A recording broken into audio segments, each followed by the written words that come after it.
Subscribe করুন Sony ৮, click করুন bell icon. আসছে গোপাল, যাচ্ছে গোপাল, ভাবছে গোপাল, হাসছে গোপাল। যুগের পরে যুগ কেটে যায়, মানুষ তাকে ভোলে না। যুগের পরে যুগ কেটে যায়, মানুষ তাকে ভোলে না। চলে না রে, চলে না রে, চলে না রে, চলে না, চলে না রে, চলে না রে, কাকে ছাড়া চলে না। কে সে পরিচয় কি তার? হাসির রাজা, জ্ঞানের রাজা, রসিক রাজা গোপাল ভাঁড়। হাসির রাজা, জ্ঞানের রাজা, রসিক রাজা গোপাল ভাঁড়। হাসির রাজা, জ্ঞানের রাজা।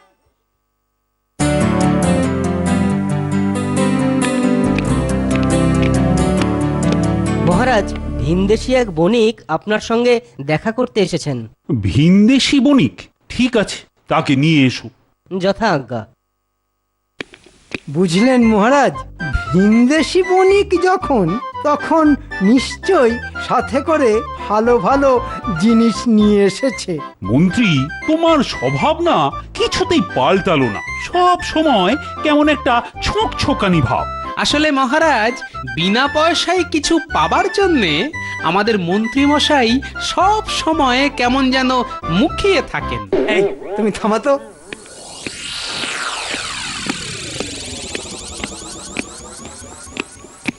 মহারাজের জয় হোক। তা কোথা থেকে আসছো তুমি? আগে আমার আসল নিবাস গোয়ালিয়র, তবে বাণিজ্য করতে তুরস্কে গিয়েছিলাম। এ বেশ বড় সড় বণিক বলেই মনে হচ্ছে। তা আমার কাছে আসার কারণ? আগে মহারাজ, পথের মধ্যে ডাকাতরা আমার প্রায় সর্বস্ব লুট করে নিয়ে চলে গেছে। আহারে, বণিকদের এই এক বড় জ্বালা। রাস্তাঘাটে যখন তখন ডাকাতের উপদ্রব। আমি কটা দিনের জন্য আপনার রাজ্যে একটু আশ্রয় চাই মহারাজ। আশ্রয়? ঠিক আছে, তা না হয় পাবে। গোপাল, বণিককে আমার অতিথিশালায় নিয়ে যাও। আমি থাকতে গোপাল আবার কেন কষ্ট করতে যাবে মহারাজ? কে কষ্ট করবে আর কে কষ্ট করবে না সেটা আমি বুঝবো। মহারাজ, আমার কিন্তু একটা নিবেদন আছে। আমাকে এমন একটা থাকার জায়গা দেবেন যেখানে একটা আস্তাবল থাকবে, কারণ আমার একটা গাধা আছে। আস্তাবলের অভাব হবে না, অতিথিশালায় আস্তাবলও আছে। তাহলে বণিককে নিয়ে আমি যাই মহারাজ। হ্যাঁ, এসো এসো। গোপাল নিয়ে যাচ্ছে যাক, একটু পরে আমিও যাব। কেন জানি না, আমার শুধুই মনে হচ্ছে বণিকের সাথে নিশ্চয়ই কোনো মূল্যবান সামগ্রী আছে। পছন্দ হয়েছে তো ভাই? পছন্দ না হবার তো কিছু দেখছি না। এত সুন্দর ঘর, তারপর অত ভালো আস্তাবল। তোমার গাধাটিকেও না খুব সুন্দর দেখতে। গাধা হলেও দুধ সাদা রং। চলে এলাম। আসলে গোপাল তো খুব একটা অতিথিশালায় আসে না, তাই ভাবলাম যদি কিছু অসুবিধে হয়। তা গোপাল না গাধা, কিসের কথা যেন হচ্ছিল? আসলে গোপাল বলছিল আমার গাধাটিকে নাকি খুব সুন্দর দেখতে। হ্যাঁ হ্যাঁ, আসার পথে আস্তাবলে মুখ বাড়িয়ে আমিও গাধাটাকে দেখে এলাম। আর একটু বড়সড় হলে ঘোড়া বলেই মনে হতো। হ্যাঁ হ্যাঁ, ঠিকই বলেছেন, ঘোড়াই বটে। আপনারা পরম বন্ধুর মতো আমায় আশ্রয় দিয়েছেন বলেই বলছি। এই গাধা কিন্তু দেশি গাধা নয়। পূর্ণিমার রাতে আদর করে এর ঘাড়ে হাত বোলালে এটি ধীরে ধীরে পক্ষীরাজ ঘোড়ায় রূপান্তরিত হয়ে যায়। আশ্চর্য তো। কিন্তু কোথায় পেলে এটা? এক বৃদ্ধ মুসাফির এটি আমায় উপহার দিয়েছেন। তা একবার গাধাটাকে পক্ষীরাজ করে দেখাও না বণিক। সে তো এখন সম্ভব নয়, কারণ ওই যে বললাম, পূর্ণিমার রাত। এখন তো কৃষ্ণপক্ষ, পূর্ণিমা আসতে এখনো বেশ কিছুদিন বাকি। আর অতদিন তো আমি এখানে থাকবো না। সে তুমি যে চুলোতেই যাও না কেন, তার আগেই ছলে বলে কৌশলে ওই গাধাটিকে আমি হাতিয়ে নেব। গাধাটাকে পক্ষীরাজ ঘোড়া হওয়া দেখাতে না পারলেও আরও এক আশ্চর্যের বস্তু আমি আপনাদের দেখাতে পারি। ওটিও ওই মুসাফিরেরই দেওয়া। কি ভাই, কি? আমের আঁটি।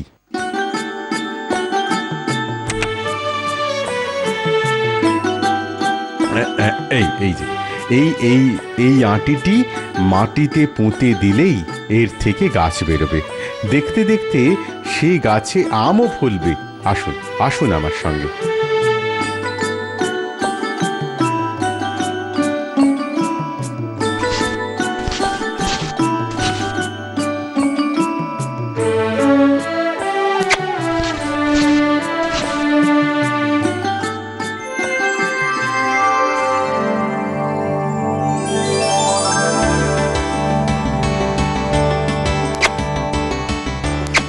নিন, খেয়ে নিন, খেয়ে দেখুন।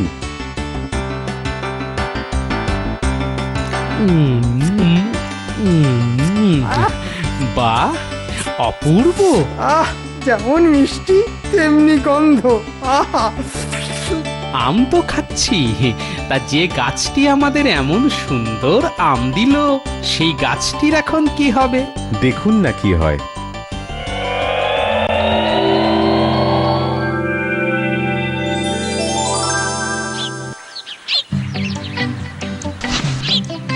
তাহলে বণিক, আমরা এখন চলি। তুমি বরং বিশ্রাম নাও, আমি আবার এসে তোমার খোঁজ নিয়ে যাব। আমিও আসবো। না না, যেমন করেই হোক বণিকের গাধাটিকে হস্তগত করতেই হবে। কিন্তু কি করে? চুরি করে কিংবা মেরে ধরে?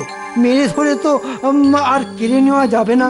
মহারাজ জানতে পারলে চলে যাবে। কিন্তু কি করা যায়, কি করা যায়?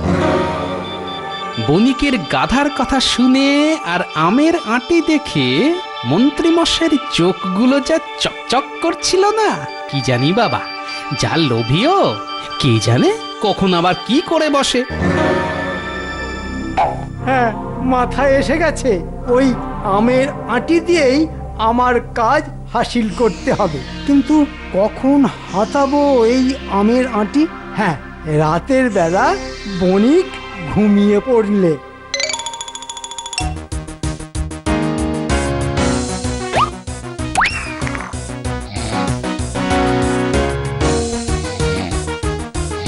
যাক বাবা, মরার মতো ঘুম হচ্ছে।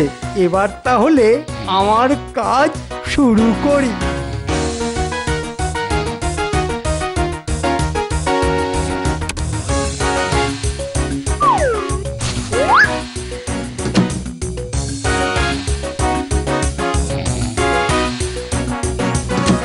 গাধাটাকে থুরি থুরি থুরি, ওই পক্ষীরাজ ঘোড়াটাকে একবার দেখে গেলে কেমন হয়?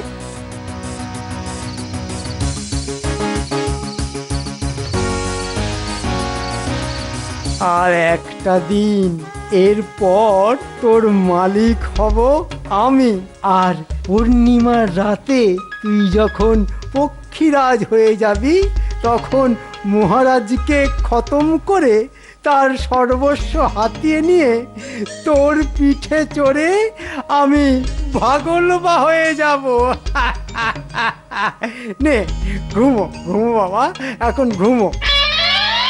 যাই, বাজার করতে যাবার পথে অতিথিশালা থেকে ঘুরে যেতে হবে। বণিক কেমন আছে, তার কোনো অসুবিধে হচ্ছে কিনা সেটা একবার জেনে আসি। কাল রাতে কম্ম হাসিল করেছি, আজ বণিককে কথার জালে ফাঁসিয়ে কাল ওর গাধাটাকে বাগিয়ে নেব। এই না হলে বুদ্ধি। কৃষ্ণনগরের মহারাজ, মন্ত্রী আর গোপাল সকলেই দেখছি বেশ সজ্জন। কি খাতির যত্ন করেই না আমায় রেখেছে। এই যে বণিক, তোমার খবর নিতে এলাম। তা রাতে খাওয়া দাওয়া ভালো হয়েছে তো? হ্যাঁ হ্যাঁ, খুব ভালো হয়েছে। আর ঘুম? বলবো কি, অনেক দিন পর এমন ঘুম ঘুমিয়েছি যাকে বলে এক ঘুমে রাত কাবার। ভালো ভালো, খুব ভালো। তা হ্যাঁ ভাই, আবার ওই আঁটিটা মাটিতে পুঁতে আমায় কটা আম দিতে পারবে? আবার আম খাবেন? ভালো লেগেছে বুঝি? না না, আমার জন্যে নয়, আমার বউয়ের জন্যে। বউয়ের জন্যে মানে? বাবা, সাত সকালে মন্ত্রীর আগমনের হেতু না আড়াল থেকে শুনতে হচ্ছে? দেখো না, তোমার আশ্চর্য গাছের আমের কথা আমার বউ মানতেই চায় না। বলে কিনা এই অসময়ে গাছে আবার আম ফলে নাকি, ওসব ভাঁওতা। তাই দুই চারখানা আম নিয়ে গিয়ে তাকে দেখাবো। আজ এক্ষুনি আমি একবার বেরোবো। ঠিক আছে, আপনি কাল সকালে আসুন, গাছে আম ফলিয়ে আপনাকে দেব, কেমন? আর যদি না দিতে পারো? এই কথা বলছেন কেন? না মানে সব অলৌকিক ব্যাপার তো, কখন যে কি বিপত্তি হয়, তাই আর। কোনো বিপত্তি হবে না, আর যদিও বা হয় তাহলে তাহলে আমিই কথা দিচ্ছি, আমার যে জিনিসটায় আপনি প্রথম হাত দেবেন সেটি আপনার হয়ে যাবে। বাহ বাহ বাহ বাহ বাহ বাহ বাহ, কথার জালে ফাঁসিয়ে এই তো কেমন শর্ত আদায় করিয়ে নেওয়া গেল। এবার শুধু কাল অবধি অপেক্ষা। বলছো ঠিক আছে, তবে দেখো ভাই, ভদ্রলোকের যেন এক কথা হয়। আমি ভদ্রলোক, তাই কথাও আমার এক। না, মন্ত্রী মশাইয়ের কথাবার্তা তো ভালো ঠেকছে না, ব্যাপারটা কেমন যেন বাঁকা পথে যাচ্ছে। আমি তাহলে আজ চলি, কাল আবার আসবো। হঠাৎ বিপত্তির কথা কেন বলে গেল? এ কি আমার আমার আমার আমের আঁটিটা কোথায় গেল? কে নিল? তাহলে কি? তুমি যা ভাবছো তাই। মানে? মানে আবার কি? মানে তো খুব সোজা। আমার অনুমান যদি মিথ্যে না হয়, তাহলে আমের আঁটিটি সরিয়েছে ওই পাজির ধাড়ি আমাদের ওই মন্ত্রী মশাই। সে কি? আমি তাহলে এখন কি করব?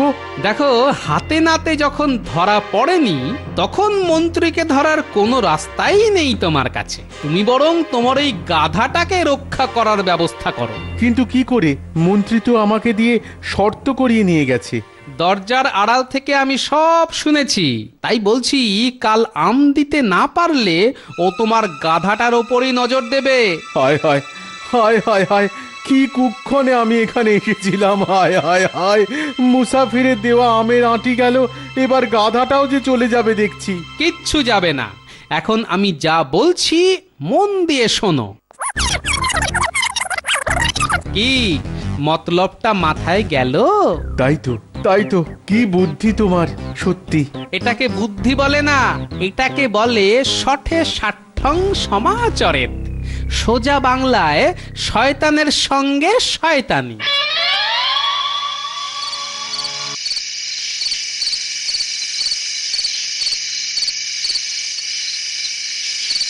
এত রাতে হাতে একটা থলে নিয়ে শয়তানটা কোথায় চলেছে রে বাবা?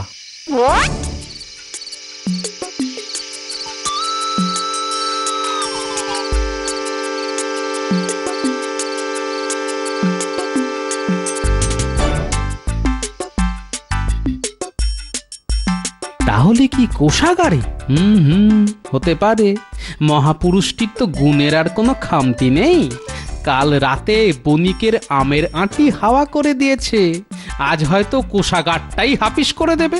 যাকে যাক, ও যাক ওর কাজে, আর আমি যাই আমার কাজে। আজ রাত থেকেই কিছু কিছু করে টাকা সরিয়ে ফেলতে হবে। পূর্ণিমার আর 10 দিন বাকি। এই 10 দিনের মধ্যেই সব ফাঁক করে পক্ষীরাজে চড়ে কেটে পড়তে হবে। দেখি বেটা কৃষ্ণচন্দ্র তখন আমার কি করে।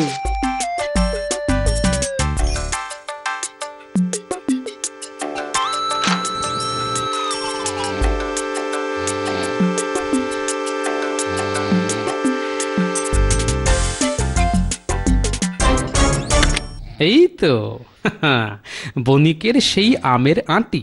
তাহলে আমার অনুমানই ঠিক, কাল রাতে মন্ত্রী বেটা এটাকে সটকে দিয়ে এখানে লুকিয়ে রেখেছিল। আয় বাবা, আমের আঁটি এবার গুটি সুটি আমার ফতুয়ার পকেটে ঢুকে যা।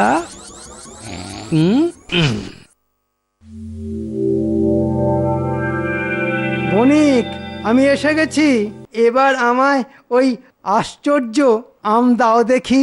হ্যাঁ মানে মানে ও বণিক তাহলে জেনে গেছে যে বাক্সে আমের আঁটি নেই, তাই এমন ইতস্তত ভাব। বাবা, যা মোক্ষম চাল চেলেছি না, কি হলো? আম দাও। দেখো তবু হাঁ করে দাঁড়িয়ে আছে। দেখো বাপু, আমি মন্ত্রী মানুষ, তাই আমার হাতে কিন্তু বেশি সময় নেই। সত্যি কথা বলতে কি আমি আমি আম ফলাতে পারবো না। আহারে, যা গেঁড়া কলে পড়েছে দেখলে মায়া হয়। আমি জানতাম পারবে না, আগেই বলেছিলাম না। আসলে এই সব অলৌকিক জিনিস দিয়ে সব সময় সব কিছু করা যায় না। না মানে তা নয়, আসলে আমার আমের আঁটিটা না আমি খুঁজে পাচ্ছি না। সে কি, কোথায় গেল? বলতে পারবো না। তার মানে আমি পাবো না, তাই তো? কিন্তু তুমি তোমার কথা রাখবে তো? আমি ভদ্রলোক। নিন, কোনটা নিতে চান সেটা স্পর্শ করুন। তাহলে তো আস্তা বলে যেতে হয়।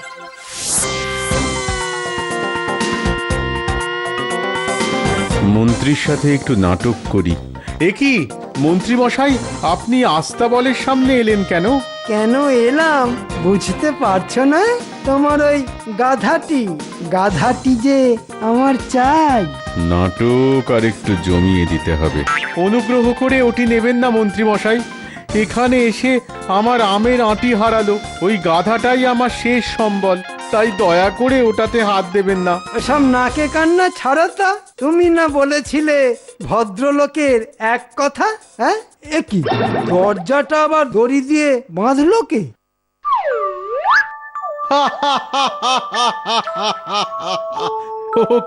ও কি মন্ত্রী মশাই, গাধাকে স্পর্শ করার বদলে আপনি তো দড়িতে হাত দিয়ে বসলেন। শর্ত অনুযায়ী তাহলে ওই দড়ি গাছা আপনার। তাই তো, এ তো দেখছি জব্বর ফাঁসা ফেসে গেলাম। আপনার কি শেষে ওই দড়ি গাছার ওপর লোভ ছিল? দড়ি গাছার উপর মন্ত্রী মশাইয়ের লোভ হবে না কেন? ওই যে কথায় আছে না, অতি চালাকের গলায় দড়ি।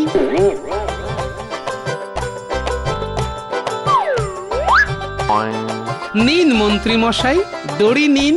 গরুও বাঁধতে পারবেন, আবার মনের দুঃখে গলায় দিয়ে ঝুলে পড়তেও পারবেন। গোপাল, তোমায় আমি দেখে নেব গোপাল, তোমায় দেখে নেব।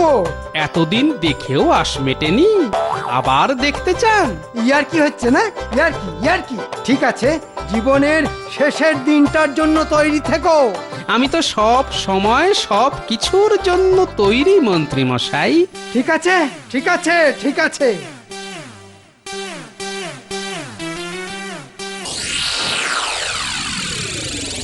কিরে, এনেছিস? এই ভেতরে আয়। বটা সব বলে দিয়েছে তো? আগে হ্যাঁ। পারবি তো? আরে মানুষ মারা তো আমাদের কাছে জল ভাদরে। হ্যাঁ, তাহলে যা, আজকের রাতের মধ্যেই কাজটা সেরে ফেল। যথাজ্ঞা। কাল থেকে কৃষ্ণনগরে গোপাল বলে কেউ আর থাকবে না।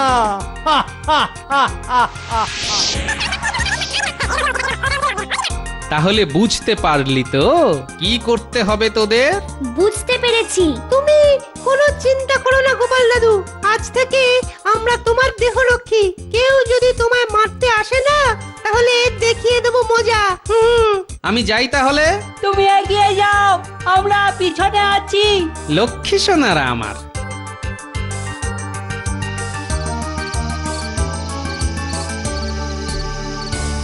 গোপাল এই পথ দিয়েই বাড়ি ফিরবে। আরে নাগালের মধ্যে এলেই মাথায় লাঠির বাড়ি মেরে ব্যাটার ভবলীলা সাঙ্গ করে দেবো।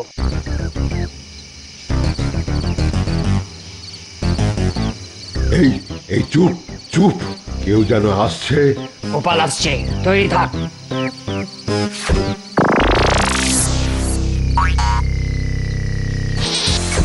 বাবা গো!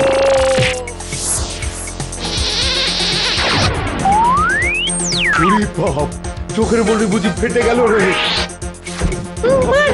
আচ্ছা আমাদের গোপাল গোপাল দাদুকে মারতে আসা? পেটা পেটা আচ্ছা করে দুর্মুষ করে দে, আমি ততক্ষণ বদমাশগুলোকে বেঁধে ফেলি।